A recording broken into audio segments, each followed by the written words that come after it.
Hello అందరికీ, fish curry ఎలా చేయాలో చూద్దాం. ముందుగా ఒక 2 పెద్ద సైజు ఉల్లిగడ్డలు, ఒక టమాటా తీసుకొని స్టవ్ మీద నేను చూపిస్తున్నట్లు కాల్చుకొని పైన ఉన్న పొట్టు తీసేసి మిక్సీలో వేసి గ్రైండ్ చేసి పెట్టుకోవాలి.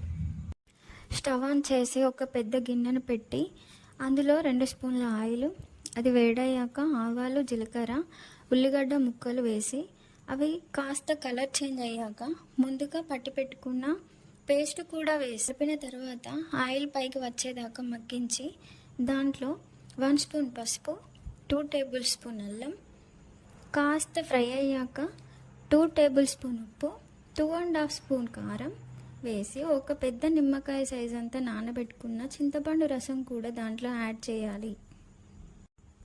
తగినంత వాటర్ పోసి మూత పెట్టి మరుగుతుండగానే ఫిష్ కూడా దాంట్లో వేసి ఫిష్ ఉడికే వరకే మూత పెట్టకుండా ఉడికించిన తర్వాత 2 రెమ్మల కరివేపాకు, 1 స్పూన్ ఫిష్ మసాలా కూడా వేసి కొత్తిమీర వేసి స్టవ్ ఆఫ్ చేసుకుంటే టేస్టీగా fish curry ready. Thanks for watching. Please like, share and subscribe.